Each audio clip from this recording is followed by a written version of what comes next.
Seat fight ತೀವ್ರಗೊಂಡಿರುವಂತಹ ಹೊತ್ತಲ್ಲೇ CM ಡಿಸಿಎಂಗೆ AICC ಅಧ್ಯಕ್ಷರು ನೀಡಿರುವಂತಹ ಸಂದೇಶ ಎಲ್ಲರ ಗಮನ ಸೆಳೆದಿದೆ. ಹಾಗಿದ್ದಾಗ ಮುಂಚೆ ಹೇಳ್ತಾ ಇದ್ರಲ್ಲ ಬಾಯಿ ಮುಚ್ಕೊಂಡಿರಬೇಕು ಅಂತೇಳಿ ಅದು ಏನಾಯ್ತು ಈಗ?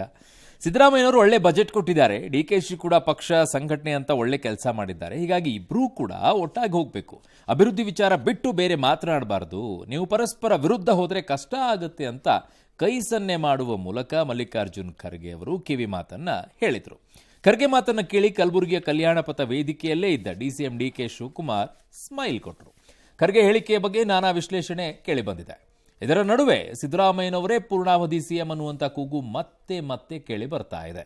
ಡಿಕೆ ಸಿಎಂ ಆಗಲ್ಲ ಅಂತ ಬಿಜೆಪಿಯವರು ಮಸಾಲೆ ಬೆರೆಸ್ತಾ ಇದ್ದಾರೆ. ಈ ಕುರಿತ ಪ್ರಶ್ನೆಗೆ ಒಳ್ಳೆ ಕಥೆ ಆಯ್ತು ನಡೀರಿ ಅಂತ ಡಿಸಿಎಂ ಹೇಳಿದರು. ಈ ಮಧ್ಯೆ ಸಂಸದ ಕಾರಜೋಳ ಅವರು ದಲಿತ ಸಿಎಂ ದಾಳವನ್ನು ಉರುಳಿಸಿದ್ದಾರೆ. ಅತ ಗುಜರಾತ್ನಲ್ಲಿ ಮಾತನಾಡಿದ ರಾಹುಲ್ ಗಾಂಧಿ ಕಾಂಗ್ರೆಸ್ನಲ್ಲಿದ್ದು ಬಿಜೆಪಿಗೆ ಕೆಲಸ ಮಾಡ್ತಾ ಇರುವವರನ್ನ ಗುರುತಿಸಬೇಕಾಗಿದೆ ಅಂತ ಹೇಳಿದ್ದಾರೆ. ಶಿವಕುಮಾರ್ಗೆ ಯಾಕೆ ಹೇಳ್ತಾ ಇದ್ದೀನಿ ಅಂದ್ರೆ, ಶಿವಕುಮಾರು ಸಿದ್ದರಾಮಯ್ಯ ಇಬ್ಬರು ಸೇರಿದ್ರೆ ನಮ್ಮ ಕೆಲಸ ಆಗ್ತದೆ, ಇಲ್ಲದ್ರೆ ಹಿಂಗಾದ್ರೆ ಕಷ್ಟ. ಅದಕ್ಕೆ ನಾವೆಲ್ಲ ಹಿಂಗೆ ಹೋಗ್ಬೇಕು ಅಂತ ನಮ್ದೊಂದಿದೆ. ನಾನು ಹೇಳೋದೇನೆಂದ್ರೆ, ಈ ಶಿವಕುಮಾರ್ ಸಿದ್ದರಾಮಯ್ಯ ಹಿಂಗೋದ್ರೆ ಸರಿ, ಹಿಂಗೋದ್ರೆ ನಮ್ಗೆ ತೊಂದರೆ. ಅದಕ್ಕೆ ನನಗೆ ಬಹಳ ಒಳ್ಳೆ ಬಜೆಟ್ ಅನ್ನು ಸಿದ್ದರಾಮಯ್ಯನವರು ಮಂಡನೆ ಮಾಡಿದ್ದಾರೆ. ನಮ್ಮ ಡೆಪ್ಟಿ ಚೀಫ್ ಮಿನಿಸ್ಟರ್ ಕೂಡ ಅನೇಕ ರೀತಿಯಿಂದ ಪಕ್ಷಕ್ಕೆ ಸರ್ಕಾರಕ್ಕೆ ಸೇವೆ ಮಾಡಿಕೊಂಡು ದುಡ್ಕೊಂಡು ಬಂದಿದ್ದಾರೆ. ನಾನು ಅವರಿಗೂ ಹಾಗೂ ಸಿದ್ದರಾಮಯ್ಯನವರಿಗೂ ಅಭಿನಂದಿಸ್ತೇನೆ. ಹೀಗೆ ಒಂದಾಗಿ ನೀವು ಹೋಗಿ ಅಭಿವೃದ್ಧಿ ಕಡೆ ಹೆಚ್ಚಿನ ಗಮನವನ್ನ ಕೊಡ್ರಿ, ಹೊರತಾಗಿ ಅಭಿವೃದ್ಧಿ ಬಿಟ್ಟು ಮಾತನಾಡಿದ್ರೆ ಜನ ಎಂದು ನಮ್ಗೆ ಮೆಚ್ಚೋದಿಲ್ಲ. ಹಿಂಗಾದ್ರೆ ಕಷ್ಟ. ನಾವೆಲ್ಲ ಹಿಂಗೆ ಹೋಗ್ಬೇಕು ಅಂತ ನಮ್ಗೊಂದಿದೆ. ಮುಂಚಿನ ಬಜೆಟ್ ಅವರೇ ಮಾಡ್ತಾರೆ, ಅದು ಮುಂದಿನ ಬಜೆಟ್ ಅವರೇ ಮಾಡ್ತಾರೆ, ಅದರಲ್ಲಿ ಯಾವುದೇ ಅನುಮಾನ ಇಲ್ಲ. ಇದಕ್ಕೆ ಏನಾದ್ರೂ ಕೂಡ ಅನುಮಾನ ಅದು ಮತ್ತೆ ಬದಲಾವಣೆಗಳು ಏನಾದ್ರು ಇದ್ರೆ ಅಂತಿಮವಾಗಿ ಹೈಕಮಾಂಡ್ ಅಲ್ಲಿ ಏನ್ ನಿರ್ಣಯ ಆಗ್ತದೋ ಆ ನಿರ್ಣಯದಂತೆ ನಡೆಯುತ್ತಪ್ಪ. ನಾವೆಲ್ಲ ಕೂಡ ಅವರೇ ಇನ್ನೂ ಇರಬೇಕು ಅಂತಕ್ಕಂಥ ಆಶಯವನ್ನ ವ್ಯಕ್ತಪಡಿಸಿದ್ದೇವೆ. ಅವ್ರು ಇನ್ನೂ 5 ವರ್ಷ ಇರ್ತಾರೆ ಅನ್ನೋದು ನಮ್ಮೆಲ್ಲರ ನಂಬಿಕೆ. ಯಾಕೆಂತಂದ್ರೆ ಹೈಕಮಾಂಡ್ ಅವ್ರು ಸಂಪೂರ್ಣವಾಗಿ ಬೆಂಬಲವಾಗಿ ನಿಂತಿದ್ದಾರೆ. ಶಾಸಕರು ಕೂಡ ನಾವು ಮುಖ್ಯಮಂತ್ರಿಗಳ ಪರವಾಗಿ ಇದ್ದೀವಿ ಅಂತ ಹೇಳ್ತಾರೆ. ಸೊ ಹಾಗಾಗಿ 19 ಬಜೆಟ್ಗಳು ಕೂಡ ಮಂಡಿಸ್ತಾರೆ ಅನ್ನೋ ಆಶಯ ಇದೆ. ಅಂದ್ರೆ ಮುಂದಿನ ಬಜೆಟ್ ಸಿದ್ದರಾಮಯ್ಯನವ್ರಿಗೆ ಖಂಡಿತ. ಡಿ.ಕೆ. ಶಿವಕುಮಾರ್ ಅವರು ಸಿದ್ದರಾಮಯ್ಯನ ಖುಷಿ ಪಡಿಸ್ಬಿಟ್ರೆ ಮುಖ್ಯಮಂತ್ರಿ ಆಗ್ಬಿಡ್ಬೋದು ಅನ್ನೋ ಭ್ರಮೆನಲ್ಲಿದ್ದರೆ ಅವರು ಭ್ರಮೆ ಮಾತ್ರ. ಒಳ್ಳೆ ಕತೆ, ಸಿದ್ದರಾಮಯ್ಯನವರು ಚೀಫ್ ಮಿನಿಸ್ಟರ್ ಇದ್ದಾರೆ ನಡೀರಿ. ಒಳ್ಳೆ ಕತೆ, ಸಿದ್ದರಾಮಯ್ಯನವರು ಚೀಫ್ ಮಿನಿಸ್ಟರ್ ಇದ್ದಾರೆ ನಡೀರಿ. ರಾಷ್ಟ್ರೀಯ ಅಧ್ಯಕ್ಷರಾದಂಥ ಮಾನ್ಯ ಶ್ರೀ ಮಲ್ಲಿಕಾರ್ಜುನ್ ಖರ್ಗೆ ಅವ್ರಿಗೆ ನಾನು ಹೇಳಲಿಕ್ಕೆ ಬಯಸ್ತೀನಿ, ಸಿದ್ದರಾಮಯ್ಯನವ್ರನ್ನ ಬದಲಾವಣೆ ಮಾಡೋದೇ ಇತ್ತು ಅಂದ್ರೆ ನಿಮ್ಮ ಕಾಲದಲ್ಲೇ ದಲಿತ ಮುಖ್ಯಮಂತ್ರಿ ಆಗಬೇಕು ಅಂತ ಹೊರಟಿತ್ತು ಮಲ್ಲಿಕಾರ್ಜುನ್ ಖರ್ಗೆ ಅವ್ರ ಕಾಲದಲ್ಲಿ. ಅದಕ್ಕೆ ಈಗ ದಲಿತ ಮುಖ್ಯಮಂತ್ರಿ ಮಾಡಿ. ಅಲ್ಲಿಗೆ ಸಿಎಂ ಮತ್ತು ಡಿಸಿಎಂ ನಡುವೆ ಇಂಡಿಫರೆನ್ಸ್ ಇದೆ ಅನ್ನೋದನ್ನ ಓಪನ್ ಆಗಿ ಮಲ್ಲಿಕಾರ್ಜುನ್ ಖರ್ಗೆ ಅವರು ಒಪ್ಕೊಂಡಂಗಾಯ್ತು. ಅದು ಬಹಿರಂಗವಾಗಿರೋದೆ. ಇಲ್ಲಿಯವರೆಗೂ ಅವರು ವಾಗ್ಲೂ ಹೇಳಿದ್ರು ಬಾಯಿ ಮುಚ್ಕೊಂಡು ಇರಬೇಕು ಅಂತ ಹೇಳಿದ್ರಲ್ವಾ. ಇವತ್ತು ಅವ್ರು ಹಿಂಗೆ ಹೋಗ್ತಾ ಇಲ್ಲ, ನೀವು ಹಿಂಗೆ ಹೋಗ್ತಿದ್ರಾ, ಹಿಂಗೆ ಹೋಗಿ ಅನ್ನೋದನ್ನು ಮೆಸೇಜ್ ಕೊಟ್ಟಿದ್ದಾರೆ. ಬಟ್ ಇನ್ನೊಂದು ಇಂಪಾರ್ಟೆಂಟ್ ಅರವಿಂದ್, ಅದರಲ್ಲಿ ಚೆನ್ನಾಗಿತ್ತು. ಇಷ್ಟು ದಿನ ಸಿದ್ದರಾಮಯ್ಯನವರೇ 5 ವರ್ಷ ಎಲ್ರಿ ಹೇಳಿದ್ದಾರೆ, ಯಾರ್ರಿ ಹೇಳಿದ್ದಾರೆ ಅಂತೆಲ್ಲ ಇತ್ತಲ್ವಾ. ಈಗ ಹಂಗಿದ್ದಾಗ ರಾಜಣ್ಣವ್ರು ಮಾತಾಡ್ತಿದ್ರು, ಇರಬೇಕು ಅನ್ನುವಂಥ ಆಶಯವನ್ನ ವ್ಯಕ್ತಪಡಿಸಿದ್ದೀವಿ ಅಂತ ಹೇಳ್ತಾರೆ. ಯಾರಿಗೆ ಬಹಿರಂಗವಾಗಿ ಹೇಳ್ಕೊತಾರೆ? ಯಾರಿಗೆ ಆಶಯವನ್ನ ವ್ಯಕ್ತಪಡಿಸಿದ್ದೀರಾ? ಹೈಕಮಾಂಡ್ ಕೇಳಿದೆ ಅಂತ ಅರ್ಥ. ಅದಕ್ಕೆ ಅದಕ್ಕೆ ಕೇಳಿದ್ದಾರೆ. ಅದಕ್ಕೆ ಅವ್ರು ಹೇಳಿದ್ದಾರೆ ಅವರೇ ಮುಂದುವರಿಬೇಕು ಅನ್ನುವಂಥ ಆಶಯವನ್ನ ವ್ಯಕ್ತಪಡಿಸಿದೀವಿ ಅಂತ ಹೇಳಿ. ಯಾರು ಕೂಡ ಅವರೇ ಮುಂದುವರಿತಾರೆ ಅನ್ನೋದನ್ನ ಹೇಳ್ತಾ ಇಲ್ಲ. ಚೇಂಜ್ ಆಗಿದೆ ವರ್ಷನು. ಈಗ ಯತೀಂದ್ರ ಅವ್ರು ಮಾತ್ರ ಕನ್ಫರ್ಮ್ ಆಗಿ ಹೇಳಿದ್ರಲ್ಲ. ಇಲ್ಲ, ಯತೀಂದ್ರ ಅವರು ಹೇಳ್ತಾರೆ ಇನ್ನೂ 19 ಬಜೆಟ್ ಅನ್ನ ಮಂಡಿಸುವವರೆಗೂ ಆಶಯ ಇದೆ ನಮಗೆ ಅನ್ನುವಂಥ ವಿಶ್ವಾಸ ವ್ಯಕ್ತಪಡಿಸ್ತಾರೆ. ಅವರು ಮಂಡಿಸ್ತಾರೆ ಅಂತ ಹೇಳಲ್ಲ ಅವರು ಕೂಡ ಹಾಗೆ, ಅವರು ಹಾಗೆ. ಹಿಂದೆ ಹೇಳ್ತಾ ಇದ್ದಂಥ ಹೇಳಿಕೆಗೂ ಈಗ ಹೇಳ್ತಾ ಇರುವಂಥ ಹೇಳಿಕೆಗೂ ವ್ಯತ್ಯಾಸ ಕಾಣಿಸ್ತಾ ಇದೆ. ಆಶಯ ಬೇರೆ, ಅವರೇ ಅನ್ನೋದು ಬೇರೆ, ಎರಡು ವ್ಯತ್ಯಾಸ ಆಗ್ತಾ ಇದೆ ರಾಜಣ್ಣ ಅವರ ಹೇಳಿಕೆಯಲ್ಲೂ. ಬಟ್ ಕಾಂಗ್ರೆಸ್ ನಾಯಕರುಗಳಿಗೆ ಇದ್ರ ಬಗ್ಗೆ ಏನು ಕ್ಲಾರಿಟಿ ಇಲ್ಲ. ಬಿಜೆಪಿಯವರು ಬಂದು ಮಧ್ಯದಲ್ಲಿ ಮಾತುಗಳನ್ನ ಆಡ್ತಾರಲ್ಲ, ಅದು ನನಗೆ ಭಾರಿ ಹಾಸ್ಯಾಸ್ಪದ ಅನ್ಸುತ್ತೆ. ಅವ್ರು ಮಾಡೋದನ್ನ ಮಾಡ್ತಾ ಇಲ್ಲಲ್ಲ. ಈಗ ಬಿಜೆಪಿಯವ್ರು ಮಾಡಬೇಕಾಗಿದ್ದೇನಿದ್ದು, ರಾಜ್ಯದ ಜನ ಸರ್ಕಾರದಿಂದ ಕೆಲವು ವಿಚಾರಗಳಲ್ಲಿ ರೋಸಿ ಹೋಗಿದ್ದಾರೆ. ಯಾವ್ಯಾವ ಏರಿಕೆಯನ್ನ ಮಾಡಬೇಕು ಎಲ್ಲದನ್ನೂ ಏರಿಕೆ ಮಾಡಾಗಿದೆ. ಈ ವಿಚಾರದಲ್ಲಿ ಹೋರಾಟ ಮಾಡಬೇಕಾದಂತ ಬಿಜೆಪಿಯವರು ಅವರವ್ರದೇ ಹೋರಾಟ ಮಾಡ್ಕೊಂಡು ಹೋಗಿದ್ದಾರೆ. ಅದರಲ್ಲೂ ನಿನ್ನೆ ಬಜೆಟ್ ಮಂಡನೆ ಆಗಿದೆ, ಸಾಕಷ್ಟು ನ್ಯೂನತೆಗಳಿದೆ ಅಂತ ಅವರೇ ಹೇಳಿದ್ದಾರೆ. ಬಟ್ ಹೋರಾಟದ ಬಗ್ಗೆ ಏನು ಪ್ಲಾನೇ ಇಲ್ಲ. 2.5 ವರ್ಷ ಆಯ್ತು, ಒಂದಾದ್ರೂ ರಾಜ್ಯದಲ್ಲಿ ಆ ಹೋರಾಟ ಕಾಣಿಸಕ್ ಸಿಗ್ತಾ ಇಲ್ಲ. ಎಲ್ಲಾದ್ರೂ ಬೀದಿಯಲ್ಲಿ ನಿಂತ್ಕೊಂಡು ಒಂದು ಹೋರಾಟವನ್ನ ಮಾಡಿದ್ ಕಾಣಿಸ್ತಾ ಬಿಜೆಪಿಯವರದ್ದು? ಹಾಗೆ ನೋಡೋಕೋದ್ರೆ ಸಿದ್ದರಾಮಯ್ಯ ಡಿ ಕೆ ಶಿವಕುಮಾರ್ ನಡುವಣ ಇಂಡಿಫರೆನ್ಸ್ ಈಗಲ್ಲ, ಆಗ್ಲೂ ಇತ್ತು, ಬಟ್ ಒಗ್ಗಟ್ಟಾಗಿ ಹೋರಾಟ ಮಾಡಿದ್ರು ಅವರು ಯಾವಾಗ ಬಿಜೆಪಿ ಅಧಿಕಾರದಲ್ಲಿ ಅವಾಗ ಆಕ್ಚುಲಿ ವಿರೋಧ ಪಕ್ಷ ಇದೆ ಅನ್ನೋದನ್ನ ತೋರಿಸ್ಕೊಟ್ಟಿದ್ರು ಅವರು.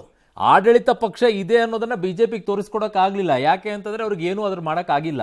ಬಟ್ ವಿರೋಧ ಪಕ್ಷ ಆಕ್ಚುಲಿ ಆಕ್ಟಿವ್ ಆಗಿದ್ದಿದೆ ಕಾಂಗ್ರೆಸ್. ಅವಾಗ್ಲೂ ಅಬ್ಸರ್ವ್ ಮಾಡಿ ನೋಡಿ, ಇವರು ಪೇ ಸಿ ಎಂ ಅಂತ ಮಾಡಿದಾಗ 40% ಕಮಿಷನ್ ಅಂದಾಗ್ಲೂ ಕೂಡ ಅವಾಗ್ಲೂ ವಿರೋಧ ಪಕ್ಷದವ್ರ ಕೈ ಮೇಲಾಯ್ತು. ಆಗ್ಲೂ ಇವ್ರು ಸೈಲೆಂಟ್, ಈಗಲೂ ಸೈಲೆಂಟ್ ವಿರೋಧ ಪಕ್ಷದಲ್ಲಿ. ಅಂದ್ರೆ ಇವ್ರಿಗೆ ಆಡಳಿತ ಪಕ್ಷದಲ್ಲಿ ಇರೋಕೂ ಯೋಗ್ಯತೆ ಇದೆಯಲ್ಲೋ ಗೊತ್ತಿಲ್ಲ, ವಿರೋಧ ಪಕ್ಷದಲ್ಲಿ ಇರೋಕ್ಕೂ ಕೂಡ ಆಗ್ತಾ ಇಲ್ವೇನೋ. ಇವರು ಒಂಥರ ಅಬ್ಬೆಪಾರಿಗಳ ಅಂತ ಹಂಗೆ ಅನಿಸ್ತಾ ಇದೆ. ಅಧಿಕಾರದಲ್ಲಿದ್ದಾರೆ, ಅವ್ರು ಏನೋ ಮಾಡ್ಕೋತಾರೆ, ನಮ್ಗೆ ಯಾಕೆ ಅಂತನೂ ಸುಮ್ಮನಿರಲ್ಲ, ನಮ್ದನ್ನ ನಾವು ನೋಡ್ಕೊಳ್ಳೋಣ ಅಂತ. ಇನ್ನು ರಾಜ್ಯವೇ ಒಂದು ತಲೆ ತಗ್ಗಿಸುವಂತಹ ಘಟನೆ ನಡೆದಿದೆ. ಗಂಗಾವತಿಯ ಸಣಾಪುರ ಕೆರೆ ಬಳಿ ಇಡೀ ರಾಜ್ಯವೇ ತಲೆ ತಗ್ಗಿಸುವಂತಹ ಕೆಲಸ.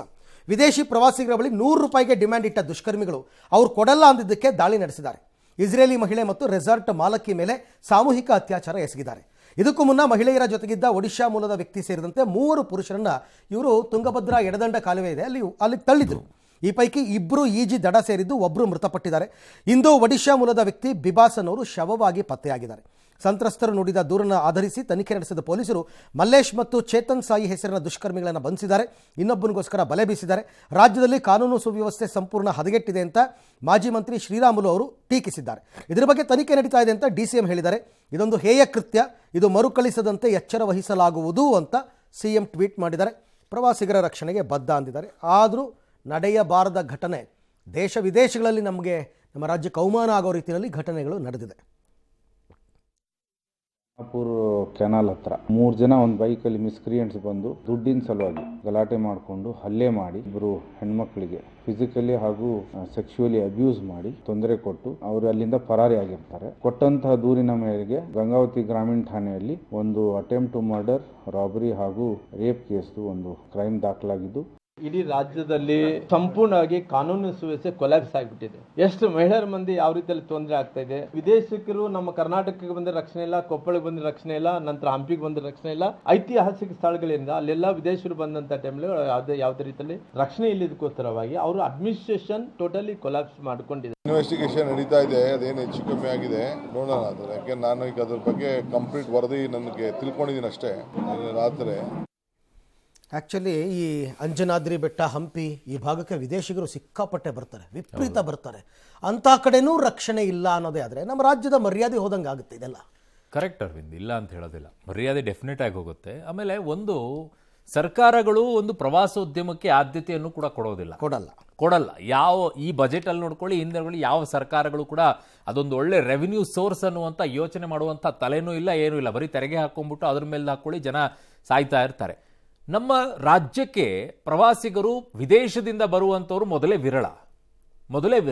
ಬರುವಂಥ ಜಾಗಗಳಲ್ಲಿ ಅಟ್ಲೀಸ್ಟ್ ಒಂದಿಷ್ಟು ಭದ್ರತೆಗಳನ್ನು ಕೊಡಬೇಕು, ಒಂದಿಷ್ಟು ಆ ಸ್ಟ್ರಕ್ಚರ್ಸ್ಗಳನ್ನು ರೆಡಿ ಮಾಡ್ಕೊಳ್ಬೇಕು. ನಾವು ಅಲ್ಲಿ ಹೇಗೆ ಭದ್ರತೆಯನ್ನು ಕೊಡ್ಬೋದು, ಏನು ಪ್ಲಾನ್ ಮಾಡ್ಕೊಳ್ಬೇಕು ಅನ್ನುವಂಥ ಕಲ್ಪನೆನೂ ಹೊರಟೋಗ್ಬಿಟ್ಟಿದೆ. ನೀವು ಈ ಭಾಗ ಇದೆಯಲ್ಲ, ಗಂಗಾವತಿ, ಸಣಾಪುರ ಎಲ್ಲ ಭಾಗಗಳಿದೆಯಲ್ಲ, ಅಂಜನಾದ್ರಿಪುರದ ಆ ಏರಿಯಾ, ಆ ಬೆಟ್ಟದ ಕಡೆಯಿಂದ ನೀವು ಆ ಕಡೆ ಹೋಗ್ಬೇಕಾದ್ರೆ ಅಲ್ಲೆಲ್ಲ ಪ್ರೈವೇಟ್ ಆಗಿ ಅವರವರದೇ ಆದಂಥ ಒಂದಿಷ್ಟು ರೆಸಾರ್ಟ್ಸ್ಗಳನ್ನ ಮಾಡ್ಕೊಂಡಿದ್ದಾರೆ, ಹೋಟೆಲ್ಸ್ಗಳನ್ನ ಮಾಡ್ಕೊಂಡಿದ್ದಾರೆ. ಅಲ್ಲಿ ಸ್ಟೇ ಆಗ್ತಾರೆ ಅವರೆಲ್ಲ ಬಂದಾಗ ಅಲ್ಲಿ ನಾನು ಹೋಗಿದ್ದೀನಿ ಆ ಜಾಗ ಹೇಗಿದೆ ಅಂತ ಹೇಳಿ. ರಾತ್ರಿ ಯಾರಾದರೂ ನಡ್ಕೊಂಡು ಹೋಗ್ತಾ ಇದ್ರೆ ಯಾವ ದಾದು ಪಿರಿಯೋದೂ ಇರೋದಿಲ್ಲ. ಅಲ್ಲಿ ಲೈಟ್ ಕೂಡ ಇಲ್ಲ ಆ ರೋಡಲ್ಲಿ.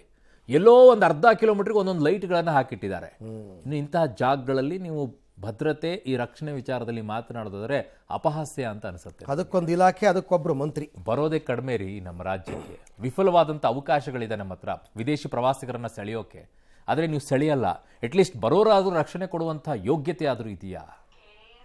ಏನು ಮಾಡ್ತೀರಾ ನೋಡಿ. ಮುಂದಿನ ಸುದ್ದಿಗೆ ಹೋಗೋಣ. ಇನ್ನು ನಟಿ ರನ್ಯಾರಾವ್ ಚಿನ್ನ ಕಳ್ಳಸಾಗಣೆ ಪ್ರಕರಣದ ತನಿಖೆ ಆಳಕ್ಕೆ ಇಳಿದಂತೆಲ್ಲ ಸ್ಫೋಟಕ ವಿಚಾರಗಳು ಬಯಲಾಗ್ತಾ ಇದೆ. ಇದರ ಹಿಂದೆ ಅಂತಾರಾಷ್ಟ್ರೀಯ ಜಾಲವೇ ಇರೋದು ಖಚಿತವಾಗ್ತಾ ಇದೆ. ಹೀಗಾಗಿ ಇದನ್ನು ಭೇದಿಸಲು ಇದೀಗ ಸಿಬಿಐ ಫೀಲ್ಡ್ಗೆ ಇಳಿದಿದೆ. ತನಿಖೆಗಾಗಿ ದೆಹಲಿ, ಮುಂಬೈ ಮತ್ತು ಬೆಂಗಳೂರು ಏರ್ಪೋರ್ಟ್ನಲ್ಲಿ ತಂಡಗಳನ್ನು ನಿಯೋಜಿಸಿದೆ. ಸಿಬಿಐ ಎಂಟ್ರಿ ಬೆನ್ನಲ್ಲೇ ರನ್ಯಾರಾವ್ ಹಿಂದೆ ಇರುವಂತಹ ಪ್ರಭಾವಿಗಳು ಈಗ ಗಡಗಡ ಅನ್ನುವಂಥ ನಡಗೋ ರೀತಿಯಲ್ಲಿ ಆಗಿದೆ ಅಂತೆ. ನಡಗಬೇಕು ಯಾಕೆ? ಮಾಡಿದ ತಪ್ಪಿಗೆ ಅನುಭವಿಸಬೇಕು. ಅಂದಹಾಗೆ ನಟಿ ರನ್ಯಾರಾವ್ ಚಿನ್ನ ಕಳ್ಳಸಾಗಣೆಯ ಕಿಂಗ್ ಪಿನ್ನು ರನ್ಯಾ ಜೊತೆಗೆ ದೊಡ್ಡ ಸಿಂಡಿಕೇಟ್ ಇದೆ ಅಂತಿದ್ದಾರೆ. ಇಲ್ಲದೆ ಆ ಕೃತ್ಯವನ್ನು ಮಾಡೋಕ್ಕಾಗಲ್ಲ. ಸರ್ಕಾರಿ ಅಧಿಕಾರಿಗಳು, ಕಸ್ಟಮ್ಸ್ ಅಧಿಕಾರಿಗಳು ಭಾಗಿಯಾಗಿರುವಂಥ ಶಂಕೆ ಇದೆ ಅಂತ DRI ಅಧಿಕಾರಿಗಳು ತಿಳಿಸಿದ್ದಾರೆ. ಇದೇ ವೇಳೆ ರನ್ಯಾ ಟ್ರಾವೆಲ್ ಹಿಸ್ಟ್ರಿ ಕೂಡ ಬಯಲಾಗಿದೆ. ವಲಸೆ ವಿಭಾಗದ ಪ್ರಕಾರ ಈಕೆ ಫ್ರೀಕ್ವೆಂಟ್ ಟ್ರಾವೆಲರ್ ಆಗಿದ್ದಾರೆ. ಅದು ಇರುವಂಥ ಮಾಹಿತಿಯ ಪ್ರಕಾರ ಕಳೆದ 1 ವರ್ಷದಲ್ಲಿ ಅವರು 46-47 ಬಾರಿ ಟ್ರಾವೆಲ್ ಹಿಸ್ಟ್ರಿನೇ ಇರೋದು ವಿದೇಶಗಳು. ಹೌದೌದು. ದುಬೈಗೆನೆ ಆಲ್ಮೋಸ್ಟ್ ಅಲ್ಲಿ 26-27 ಬಾರಿ ದುಬೈಗೆ ಹೋಗಿದ್ದಾರೆ. Immigration data ಸಿಕ್ಬಿಡುತ್ತಲ್ಲ. ಇನ್ನುಳಿದಂತ ಬೇರೆ ಬೇರೆ ದೇಶಗಳಿಗೆಲ್ಲ ಸುತ್ತಾಡ್ಕೊಂಡು ಬಂದಿದ್ದಾರೆ. ಈಗ ಹೇಗೆ ಅನುಮಾನ ಬರುತ್ತೆ ಅಂತಂದ್ರೆ ಇದು ಇವ್ರು ಇದೇ ಕೆಲಸವನ್ನ ಮಾಡ್ತಾ ಇದ್ರಾ ಅನ್ನುವಂತ ಅನುಮಾನ ಬರುತ್ತೆ. ಅವ್ರು ಎಲ್ಲೇ ಹೋಗಿ ಬಂದಿದ್ರು ಕೂಡ. ಸೊ ಹಾಗಾಗಿ ಅದೆಲ್ಲ ಡೀಟೇಲ್ಸ್ ಅನ್ನ ಈಗ ತೆಗಿಬೇಕು ಒಂದೊಂದಾಗಿ. ಎಸ್. ಇನ್ನು ನಿನ್ನೆ ಅಷ್ಟೇ ಮುಖ್ಯಮಂತ್ರಿ ಸಿದ್ದರಾಮಯ್ಯನವರು 16ನೇ ಬಾರಿಗೆ ದಾಖಲೆಯ ಬಜೆಟ್ ಮಂಡಿಸಿದ್ರು. ಅದಕ್ಕೆ ಟೀಕೆಗಳು ಈಗ ಮುಂದುವರೆದಿದೆ. ಬಿಜೆಪಿನಲ್ಲಿ ಯಾರ್ಯಾರು ಏನೇನು ಹೇಳಿದ್ದಾರೆ ಅಂತ ನೋಡ್ಬೋಣ. ಮುಸಲ್ಮಾನರಿಂದ ಮುಸಲಿಮರಿಗೋಸ್ಕರ ಮುಸಲ್ಮಾನರಿಗಾಗಿ ಇರುವಂತಹ ಬಜೆಟ್ ಇದು. ಯಾರ್ದೋ ದುಡ್ಡು ಎಲ್ಲ ಮಂಜಾತಿ ಪಾಕಿಸ್ತಾನ ಇದು ಅವ್ರಿಗೆ ಅಷ್ಟ ಕೊಡ್ಲಿಕ್ಕೆ ಎಲ್ಲರಿಗೂ ಕೊಡ್ರಿ. ಹಿಂಗಾಗಿ ಇದೊಂದು ಹಲಾಲ್ ಬಜೆಟ್ ಇದೆ. ಇದು Congress budget Muslim league budget. ಬಹುಶಃ ಜಿನ್ನಾ ಆತ್ಮ ಬಹಳ ಖುಷಿ ಪಡ್ತಿರ್ಬೋದು, ಅಥವಾ ಜಿನ್ನಾ ಆತ್ಮನೇ ಇವರಿಗೆ ಪ್ರಚೋದನೆ ಕೊಟ್ಟಿರ್ಬೋದು ಅಂತ ಅನ್ಸುತ್ತೆ ಸಿದ್ದರಾಮಯ್ಯನವರಿಗೆ. ಕಾಂಗ್ರೆಸ್ನ ಕಮ್ಯುನಲ್ ಪೊಲಿಟಿಕ್ಸ್ನ ತೋರಿಸುತ್ತೆ, ಕೋಮುವಾದಿ ರಾಜಕಾರಣವನ್ನು ತೋರಿಸುತ್ತೆ. ಸಿದ್ದರಾಮಯ್ಯನವರಿಗೆ ಅಲ್ಪಸಂಖ್ಯಾತರ ಬಗ್ಗೆ ಎಷ್ಟು ಪ್ರೀತಿ ಎಷ್ಟು ಕಾಳಜಿ ಇದೆ ಅಂತೇಳಿ ಎಲ್ಲರೂ ಕೂಡ ಗೊತ್ತಿದೆ. ಆದ್ರೆ ಒಬ್ಬ ಹಣಕಾಸಿನ ಸಚಿವರಾಗಿ ಈ ಮಟ್ಟಕ್ಕೆ ಸಿದ್ದರಾಮಯ್ಯನವರು ಇಳಿತಾರೆ ಅಂತೇಳಿ ನಾವು ಯಾರು ಕೂಡ ನಿರೀಕ್ಷೆ ಮಾಡಿರಲಿಲ್ಲ. ಇವತ್ತು ಅಲ್ಲ ಪಾಪ ಜೋಶಿ ಅವ್ರಿಗೆ ಪಾಪ ಇನ್ನೇನು ಮಾತಾಡೋಕ್ಕಾಗ್ತದೆ. ಮುಸ್ಲಿಮ್ಸ್ನ ಬೈಯೋದೇ ಅವ್ರ ಕೆಲಸ. ಅವರು ಏನಪ್ಪ ಅಂತಂದರೆ ನಾವು ಹಿಂದೂಗಳು, ನಾವು ಮುಂದು, ನಾವು ಹಿಂದೂ ಮುಸ್ಲಿಮ್ರು ಕ್ರೈಸ್ತರು ಲಿಂಗಾಯತರು ಒಕ್ಕಲಿಗರು ಪರಿಶಿಷ್ಟ ವಿರೋಧ ಪಕ್ಷದವರು ಎಲ್ಲಿ ನಮ್ಮ ಬಜೆಟಲ್ಲಿ ಏನೆಲ್ಲ ನ್ಯೂನತೆಗಳಿದ್ದಾವೆ ಆ ನ್ಯೂನತೆಗಳ ಬಗ್ಗೆ ಅವರು ಪ್ರಸ್ತಾಪ ಮಾಡ್ತಕ್ಕಂಥದ್ದು ಅವರ ಹಕ್ಕು, ಅವರು ಮಾಡಲೇಬೇಕಾದಲ್ಲ.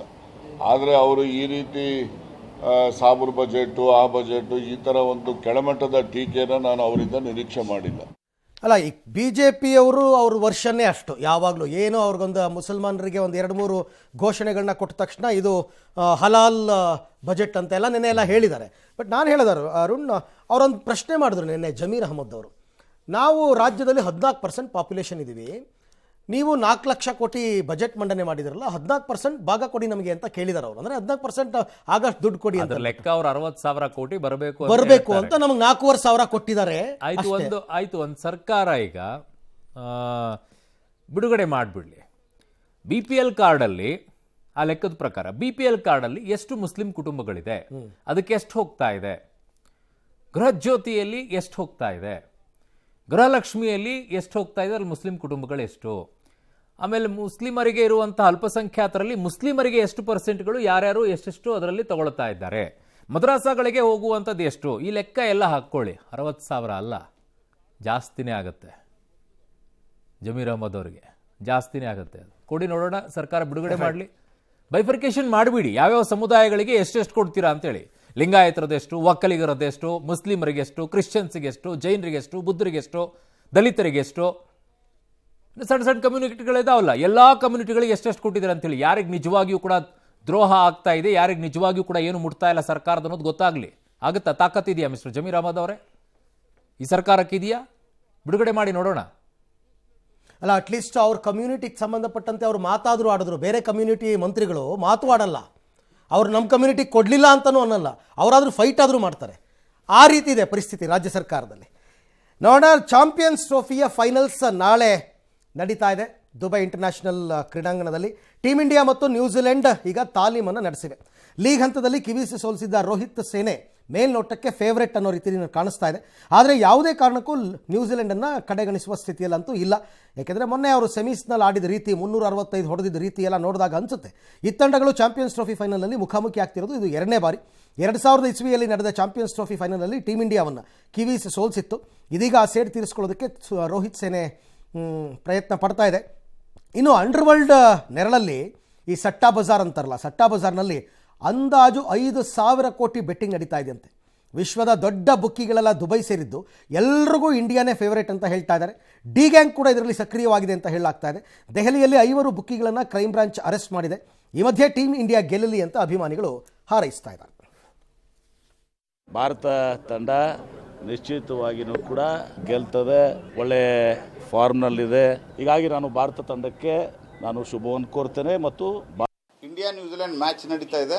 ಭಾರತ ಇಲ್ಲಿವರೆಗೆ ಆಡಿದಂತಹ ಎಲ್ಲಾ ಪಂದ್ಯಗಳನ್ನು ಗೆದ್ದಿದೆ ಮತ್ತು ಭಾರತದ ಟೀಮು ಎಲ್ಲ ರೀತಿಯಿಂದನೂ ಇವತ್ತು ಫುಲ್ ಫಾರ್ಮ್ದಲ್ಲಿ ಅದ. ಭಾರತ 100% ಗೆಲ್ಲುತ್ತೆ ಇಂಡಿಯಾ. ರೋಹಿತ್ ಶರ್ಮಾ ಕ್ಯಾಪ್ಟನ್ಸ್ ಆಡ್ತಾನೆ, ವಿರಾಟ್ ಕೊಹ್ಲಿ ಬಿ ಸಪೋರ್ಟ್ ಮಾಡ್ತಾನೆ ಟೀಮಿಗೆ. ವರುಣ್ ಚಕ್ರವರ್ತಿ ನಾವು ಟೀಮ್ ಇಂಡಿಯಾ ಗೆಲ್ಲಬೇಕು ಅಂತ ಆಶಿಸ್ತೀವಿ. T20 ಕೂಡ ಗೆದ್ದಿದ್ದಾರೆ. ಇಂಡಿಯಾ ನ್ಯೂಜಿಲೆಂಡ್ ಒಳ್ಳೆ ಕಾಂಪಿಟೇಷನ್. ಸೆಮಿಫೈನಲ್ ಅಲ್ಲಿ ಸೋತಿದ್ದು ಒಂದು ಪಾಠ, ಅದನ್ನ ನಾವು ಗೆದ್ದು ಬರಲಿ ಅಷ್ಟೇ. ನೋಡೋಣ, ನಾಳೆ ಮ್ಯಾಚ್ ಇದೆ, ಕಾಯೋಣ, ಇಷ್ಟೊತ್ತಿಗೆ ಗೊತ್ತಾಗುತ್ತೆ.